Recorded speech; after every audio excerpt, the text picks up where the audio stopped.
السلام علیکم. ستړي مشه د څلورم نفر پولیسي ناول درنو مینوالو هله د چې تاسو ټول بخوسئ.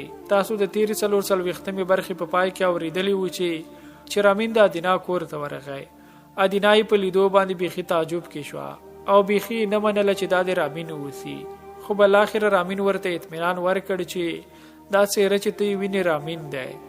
بیا یې ادینا ته وویل چې ته باید نن شپه د تیلور سره د هغوی کور ته لاړ شي. زه به هماغلته تاسې ته منتظر یم. خو ادینا ورته بیا یادونه کوله چې تیلور ډیر خطرناک دی او باید هلته لاړ نشي.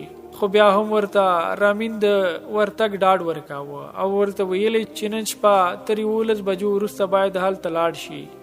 او رامین ورته وویل چې زه به همالته ورته منتظر یم. تر دې ځایه تاسې په 13 برخه کې اوریدلی وه. دا چې په 45مه برخه کې څه کیږي ملتیا مې وکړئ.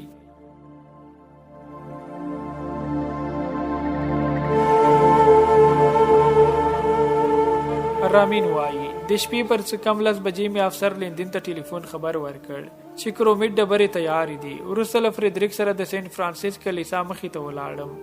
2-3 دقیقې له لاسو څخه تیرې وي چې لیندین را سره یو ځای شو. له هغه ځایه د تیلور د کور خواته چې یوازې یو ځل ورغلی او وخوځېدو. پر لار مې لیندین ته خپله نقشه شرحه کړه او ورته مې وویل چې د تیلور لخوا د یو استثنایي حالت له رامنځته کېدو پرته ډزې ونه کړي. په دې هم پوهېدم چې ښایي هماغه سړی هم موجود چې تیر ځل د تیلور کره بوتلم. د هغه لپاره مې هم تیاری درلود.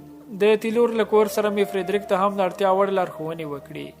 وروسته ما او لیندن له موټره پلی شو او په احتیاط سره مو د تیلور د کور خواته چې نږدې 50 ګامه واټن مو ورسره درلود وخوځېدو.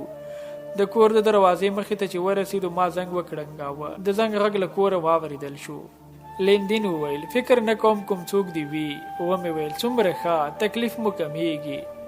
د کور له دننه درک ونه لګېد. دویم ځل مې زنګ وکړنګاوه او کله چې وپوهېدو دننه څوک نشته د راسره وسیلو په مرسته مې د کور دروازه پرانیسته. دواړه ننوتو. لیندن لاسي څراغ روښانه کړ. ما دروازه وتړله. آن کلپ مې هم کړه. له لیندنه مې لاسي څراغ واخیست او وخوځېدو.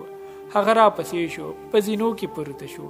د هر ګام له اوچتولو سره مې احتیاط له لاسه نه ورکاوه. کور په چوپتیا کې ډوب و. هماغه خونې ته ننوتو چې په لومړي ځل مې تیلور پکې لیدلی وه. لیندین وپوښتل ډاډه یې چې څوک به نه وي پټ شوی.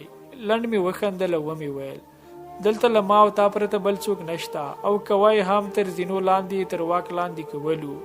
د لاسي څراغ په رڼا کې مې ساعت ته وکتل. 11 بجې ته نږدې 15 دقیقې پاتې وې. لیندین وپوښتل ویلی شي چې هغوی پر څو بجې راځي؟ ومې ویل هیڅ څرګنده نه ده خو له اصولو سره سم باید تر 12 بجو وړاندې هم دلته وي. اخر فریدریک مو د ارتباطي دستګاه له لارې د هغوی له راتګ خبر کړي. خونه تیاره وه. موږ هره شیبه د جیبي دستګاه د غږ اورېدو په انتظار وه. شیبې ګړندې تېرېدې. 11 بجې او 20 دقیقې شوې. لږ لږ نا ارامه شوم. لیندین وویل را نغلل. ویرېږم حسینه ادینا تیلور ته رسوا کړی نه یې. ومې ویل پر ادینا ډېر باور لرم. اخیر راځي. بیا مو هم صبر وکړ. ساعت ته مې وکتل. 12 بجو ته 2 دقیقې پاتې وې. هماغه آن د جیبي دستګاه غږ اوچت شو. د فریدریک اواز مې واورېد چې ویې ویل د کور مخې ته یو موټر ودرېد. ښځه او سړی ځینې پلي شول. سړي د کور دروازه پرانیسته. ومې ویل د کور د باندنۍ برخې په څار اوسه. دستګاه مې وتړله. په لاندنۍ دهلیز کې 2 نفرو د پښو غږونه واورېدل شول. لیندین ته مې وویل اخیر راغلل. د هغوی د پښو غږونه زینو ته راورسېدل. لیندین خپل ځای ته لاړ. زه د خونې په پای کې ودرېدم. لاس مې په جیب او توپانچه مې په لاس کې وه. د هغوی د پښو غږونه د خونې دروازې شاته راورسېدل. دواړه سره غږېدل. غږونه مې وپېژندل. لږ وروسته د خونې دروازه پرانیستل شوه. راننوتل. د خونې په تیاره کې مې حس کړه چې ادینا له تیلوره واټن نیسي. بالاخره مې انتظار پای ته ورسېد او د خونې څراغ روښانه شو. شپه په خیر ښاغلیه. تیلور ناببره راته متوجه شو. ټکان یې وخوړ او همدا چې جیب ته یې لاس وخوځاوه. ومې ویل خوځېږه مه تیلوره. ویې پوښتل ته څوک یې؟ زه څوک یم؟ فکر مې کاوله اوازه به دې پېژندلی یم. زه ستا ملګری او انډیوال یم ښاغلیه. ویې پوښتل څوک یې؟ دلته څه کوې؟ لږه حوصله وکړئ ښاغلیه. وروسته مې له سترګو څخه عینکې ایسته کړې. مصنوعي ږیره او بریتونه مې هم له مخې لرې کړل او ومې ویل اوس مو وپېژندم. په حیرانتیا او تعجب یې وویل ته یې رامینه؟ په ارامۍ مې ورته وویل هو خپله زه یم. رامین ستاسې ملګری. تیلور ډیر ژر خپل خطرناک موقعیت وارزاوه او زموږ د تیریستلو ځان د خلاصون په فکر کې شو. نرمه لهجه خپل کړه، یو سختګي مسکا چې د هغه د طبيعي خودلو هڅه کوله پر شونډو راوړه او ویل همداسې ده، موږ سره ملګری یو. خو زه خبره مې ورغوڅه کړه او ومې ویل کورته دی وکاکا. په حیرانتیا یې وپوښتل کورته مې ولې؟ هر څه چې درته وایم ویې کړه، ستا په کارونو مې هیڅ سر نه خلاصېږي، ورو ورو به دې سر خلاص شي. ځنډېږه په بې خوندۍ کورته وکښله، له پښو سره یې د خونې پر نس وغورځوله. پام مې شو چې د سینې پر کیڼه خوا یې وسله ځوړنده ده. ومې ویل توپانچه دې هم پر ځمکه وغورځوه. لږ وځنډېده، وروسته یې په داسې حال کې چې سترګې یې زما په توپانچه کې وي خپله توپانچه له پوښه رابهر او پر خپله کورته یې وغورځوله او په تونده لهجه یې وویل نور څه وکړم؟ په ارامۍ سره مې وویل غوسه کېږه مه، څو ګامه شاته لاړ شه. کله چې له کورتۍ او توپانچې څخه لرې شو ادینا ته مې وویل ورشه هغه دلته راوړه. هغه لاړه، د تیلور کورتۍ او توپانچه یې واخیستل او ما ته یې راوړل. 25 کالیبر بلژیکي توپانچه وه. ادینا ته مې وویل د کورتۍ جیبونه یې ولټوه. خونه یې وي درنې چوپتیا په غېږ کې اخیستې وه. ما ان یوه شېبه هم له تیلوره سترګې نه اړولې. ادینا د کورتۍ تر لټولو وروسته وویل له یوه پیپ او توتون له کوتۍ پرته بل څه پکې نشته. ومې ویل پیپ او توتون کوتۍ ما ته پرېږده او کورتۍ بیرته خپل څښتن ته ورکړه. هغې کورتۍ یوړه او تیلور په څو قدمۍ کې وغورځوله او ویې ویل واغونده قاتله. تیلور د ادینا خبرې ته له پامه پرته ما ته مخ کړه. ویې ویل زړه ته مې نه لوېده چې دومره ژر مې بې وسلې کړی.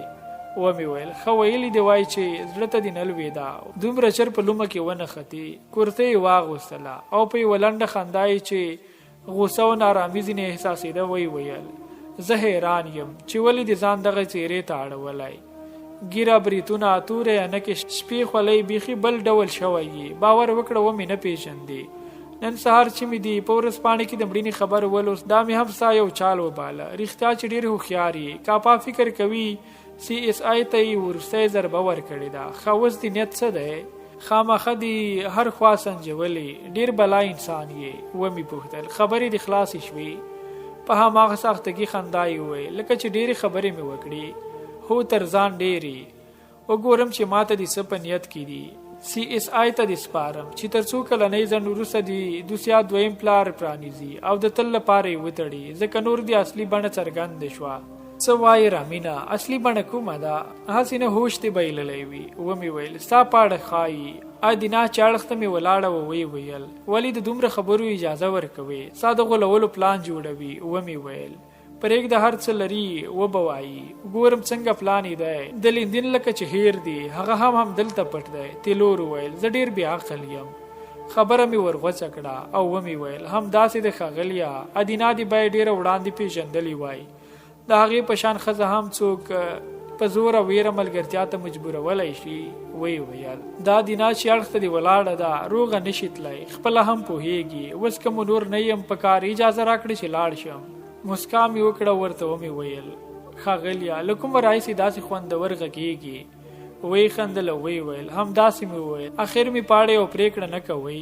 وګورم چې ته لا تر کومه غږېږي. یو ځل خو مې درته وویل چې CSI ته دې سپارم. کله چې له مینډل یا CSI له نورو چارواکو سره مخامخ شوې ورڅخه وپوښته چې څه در سره کوي، ځکه یو مهال تا هم د هغوی دنده لرله او په ژبه سره پوهېږئ. د توتون کوتۍ او پیپ د غوښتلو هیله کولی شم، ځکه د یو پیپ څکولو ته مې هوا شوې ده. تا خو وړاندې سګرټ څکول، اوس دې څنګه پیپ ته هوا وشوه؟ نه دا اجازه نه درکوم. ویرېږم پیپ دننی بارود دې مخ در ونه سوځوي. ښه نو سګرټ څکولی شم؟ هو کولی شي. تیلور د کورتۍ کیڼ اړخ له پورتنۍ کوچني جیب څخه یو سګرټ راوایسته او ور یې ورته کړ. تر یو دوده وروسته یې ناببره سګرټ د خونې منځ ته وغورځاوه. هغه وچاودېد او سور لوګي د خونې فضا ونیوله. ادینا چیغه کړه وتښتېد. ما د خونې دروازې خواته منډه کړه او یو ډز مې هم وکړ. پر لار مې لیندن ته چې له پټنځای څخه راوتلی وویل ژر فریدریک ته ووایه چې هر څوک د کور له دروازې راووت بې له ځنډه یې وولئ. د خونې له دروازې څخه راوغورځېدم. د تیلور پښو غږ مې چې په زینو کې ښکته کېده واورېد. د هغه بیا دې ته پام نه و چې ښایي د کور بهرنۍ ساحه هم زموږ په واک کې وي. یو دوه زینې ښکته شوم. تر دې وړاندې چې هغه ځان وروستۍ زینې ته ورسوي 4 پاتې زینې مې پرېښودې او پر ور وغورځېدم. دواړه د علي سول غړېدو. تیلور پر سینه په سکو وهلم او دا چې د اوچتېدو هڅه یې وکړه تر یوې پښې تر بند مې ونیوه. پړ مخې ولوېد او په بله یعنې آزاده پښه یې څو لغتې پر سینه اوږه ووهلم. ځینې مخې ودرېدم او د هغه پښه مې پر زنګانه ورکات کړه او کش مې وهله. یو لاس یې هم ونیوه او شاته مې راکش کړ. دا چم د غزولو نه وه او هغه یې له کاره نشوې غورځولی. خوشي مې کړ چې یو بل ډول یې له کاره وباسم. همدا څو شېبې هغه ته د تېښتې په نیت پورته کېدو موقع وه. ما او تیلور سره لاس او ګریوان شوي وه. هغه د وجود کښتۍ د یو دفن په مرسته زه پر ځمکه وکشولم. همدا چې د تېښتې هڅه یې وکړه پښه مې ورته ونیوله. تعادل یې له لاسه ورکړ او پړ مخې ولوېد. پاڅېدم. هغه هم دا مهال نیمه خیز شوی وه. ځان مې ور وغورځاوه او په لاس مې د غاړې پر کیڼه خوا وواهه. ما ویل چې په دې مرګوني وار بله مقاومته ولوېږي. خو هغه چې په دې کارونو کې اوږده سابقه لرله زما د له پښو غورځولو ځان د خلاصون لپاره یې بیا هم هڅه کوله. د کیڼ لاس تر مړوند یې په دواړو لاسونو ونیولم او پیچلو ته املا وتړله. غوښتلې له دې لارې مې فلج کړي. ما هم د ښي لاس ورغوی تر زنې ور لاندې کړ او فشار مې ورکړ. د مخ بڼه یې سره واوښته او ډېر په عذاب شو. مقاومت یې ونه کړای شو. سترګې یې بل ډول شوې او له ناچارۍ یې کیڼ لاس راخوشي کړ. کیڼ لاس مې تر زنګون لاندې کړ. ښی لاس مې ور اوچت کړ او تر بغل لاندې مې یو ټینګ سوک وواهه. د کورتۍ له ګریوانه مې ونیو او له ځمکې مې راپاڅوه. عجبه سرسختي خوله. په هماغه حال چې د بغل د درد ځورېده د یو فن د کارونې هڅه یې وکړه. خو کله چې خپل سیال یعنې زه له کشتۍ سره اشنا ولیدم نو له ډېره غوسۍ د غبرګو لاسونو سوک پر مخ ووهلم. سخت درد مې حس کړ خو ځان مې سنبال کړ او په هماغه حال کې مې پر ګېډ یو ټینګ سوک وواهه. همدا چې لږ خم شو په لاس مې یو دویمه ډېره درنه ضربه چې د سیال مقاومت د ماتولو تر ټولو ښه وار دی پر غاړه وواهه. فانوس غوندې غوټه شو او د الیز پر ځمکه پړ مخې پرېوت. له دې اندېښنې چې ښایي بیا راپاسې ونه ځنډېدم د شا له لورې مې د کورتۍ تر ګریوان ونی او مخ مې 2-3 ځله له ځمکې سره وجنګاوه. هغه لا بشپړ تر پښو لوېدلی نه وه. دیوال ته مې ورکش کړ او څو واره مې له دیوال سره سر وواهه او خوشي مې کړ. تیلور د یو بیا اروا جسد په شان پروت وه. څو شېبې سر ته ودرېدم. نورې شور ونه خوړ. ډاډه شوم چې دومره ژر نه را په هوش کېږي. ساه مې تنګه تنګه کېده.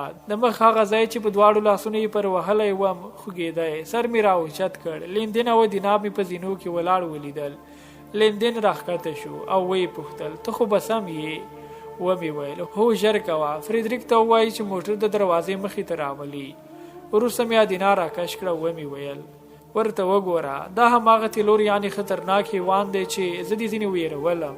لیندین وویل زه دې ته ولاړ وم چې که د هغه له خوا کوم خطر درته پیښ شو نو ولم یې.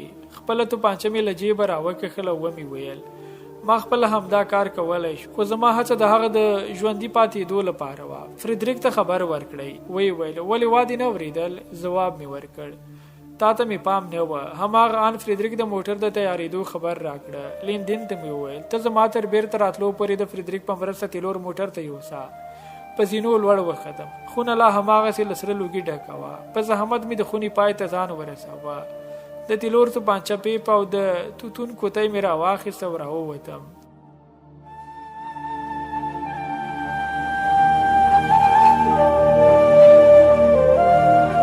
درنو اورېدونکو دا و د 4 نفر پولیسي ناول 45مه برخه چې ما رحمت الله همت درته وړاندې کړه. په بله برخه کې چې یو ځل بیا ستاسې چوپړ کوم تر هغې ښه وختونه